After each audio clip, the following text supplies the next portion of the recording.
Once you understand what your purpose is, it will be undeniable. Story time. I'm going to tell you a story that happened to me literally yesterday. Yesterday was a very rainy day. It rained so heavy, and I was caught up on my way before coming to work. And I told myself, you know what, this rain is not going to stop. Let me just go. So I started on my way. I used my umbrella and started walking. And the path that comes, the road that I take to come to work is it's like a Maram road. If you don't know what a Maram road is, it's a road that is not tarmacked. If you live in the Western countries, you probably have no idea, but the best example I can give you is, you know how when it's been snowing and the snow is melting and it's black and dirty like that. It's slippery, you know that slippery snow that is black and full of mud. That's the best way I can explain it. So I was walking and the whole place was full of that, full of water and mud, and it's dirty. I had nowhere to pass, and I just had to find my way, maybe look for a place that is not really soaked, and I stepped into it thinking I stepped on hard ground, and it soaked my feet. It soaked my shoes, were literally soaked into that dirty, that dirty mud. And I was like, oh my goodness, I haven't even started my day. It's raining. I just kept going. There were people there that wanted to help me, but I was like, what's the point? I'm already dirty. Let me just keep going my way. I was mad and I kept going. And I reached work. I put up the shoes. I put on my other shoes. Those shoes were closed shoes. I put on my open shoes and I went about my day. And I tried to put that out of my mind, but I was so mad about it. And at the end of the day, I'm coming back the same road because it's been raining almost half day. The road is kind of dry, but not so much. I walk carefully this time. And this time I didn't step in the mud.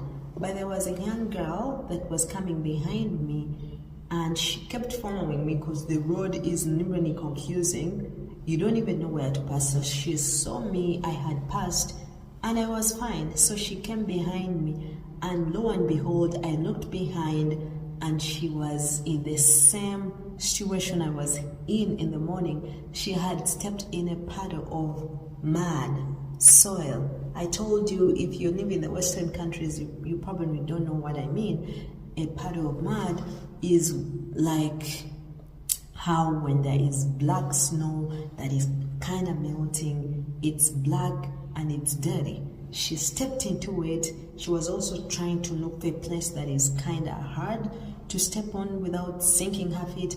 Both her feet sunk into the mud, and she was almost falling, and when she touched the ground, her hand sunk into the mud. It was deep, and her phone was also dipped into the mud. I was like, oh my goodness, this is exactly what happened to me in the morning. Obviously, I was touched, and I immediately went and helped her. We looked for a place nearby. She washed herself, but I could see how she was so sad, the same way I was sad in the morning when it happened to me. No one was there to help me, but I was there. I was like, I have to help her. And I helped her, and she washed her shoes. Even the place where I took her to, it was nearby to wash her, to clean her shoes. Everyone was helpful. Literally, everyone was helpful. They were touched, but I could see how sad she was. And it touched my heart. After that, after she cleaned her shoes and washed her legs, she was clean again. Okay, she was in open shoes that could be cleaned. I gave her Vaseline, and she refreshed herself, and then after that I paid her transport, and she left. And I was thinking to myself, that entire time as she was cleaning herself, there was a person waiting to take us because they thought we were sisters. I was like, you know what? Wait, let's go first clean ourselves. We get dirty in the mud. The guy waited. It is not a border guy. If you know who a border guy is, he waited, and yet he was on the road going. He waited for over not less than 15 minutes, between 15 to 20 minutes. It's so rare, but he was there waiting, and he waited. So I paid him, and he took the little girl, and she went. She wasn't so little, maybe around 18 or 16. And she was like, thank you so much. And that whole situation touched my heart. I don't know if you got anything from that story, but for me, it really touched my heart. I wanted to pay the guys that helped us to clean ourselves, to the young lady to clean herself. They were like, no, we can't take that money. We just did it. I was like, all right. And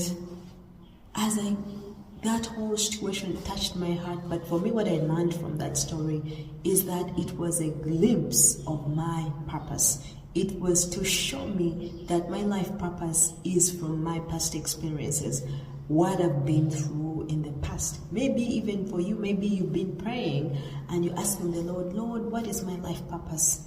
Usually purpose is connected to something you're familiar with, something that you know already, something you've been through. A lot of people that are doing so well, that are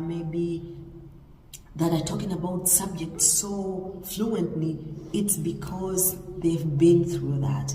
It's because they know it. They have experience in that. And now, because they failed, they've been through the tracks, they know exactly what is happening there, they're able to go back and help the people that are going through it. If you're still confused about your purpose, for me, what I learned from that is that what I've been through is not a waste. And usually it's painful. The past, most of the things that are connected to purpose, it's pain. And it makes you compassionate because you've been through it and you don't want someone else to go through it. You will be compelled to help the people that are going through that because you know exactly what it feels like. Let's say you've been through a divorce and now you've come out and you've gone through the pain, you've gone through the process, you know exactly the pain and the turmoil and how everything is happening. You could now become an advocate, and your purpose would be to help people to prevent divorce, or to help people that are going through divorce, to talk to people, to encourage them. Maybe you've been through depression, or maybe you used to be a drug addict, and now because you've been there, you know how dark it is. You're able to go and prevent people from going through it, or the people that are going through it, and now you're able to help them because you have experience, because you've been trained. So again, what you've been through that is so painful, maybe you're trying to hide it, maybe it's embarrassing, but it could be connected to purpose. Most of the things that you've been through and survived them, they are connected to your purpose. Maybe you used to stutter and you used to be embarrassed about it, but now you can talk fluently without stuttering. It could be that you can now help people. It could be that your purpose was to go through it, and then you can help the people that are going through it. We do not have a high priest that has not gone through the same tests or the same challenges that we've gone through. Jesus came on earth to literally experience what we experience, so that he will be able to feel our feelings when we pray to him, to know that, oh, they fail because they're human, because they're not perfect, because temptation is not easy. So yeah, for me, what I learned from that story is that purpose, it was literally like a confirmation that whatever I've been through that touched my heart, that hurt me, is connected to purpose. I'm no longer confused about my purpose. I look into my past and see those things that caused me pain, but I overcame them, and now I'm able to have compassion and to help the people. that are currently going through them. Tell me in the comments, what have you learned from that story that I just shared? Does it ring? These days I can't speak English. Does it ring a bell? Does it confirm to you what your purpose is? Also, what is your purpose? If you know your purpose, is it connected to something that happened in the past and now it's clear that it's your purpose to help the people that are going through the same experience, or to prevent those that are about to go through it?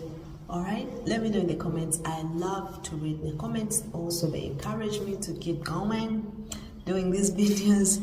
If you found this video interesting, I'm going to link a playlist of other inspiring and motivating videos I've done before. I'll see you in the next video. Be blessed.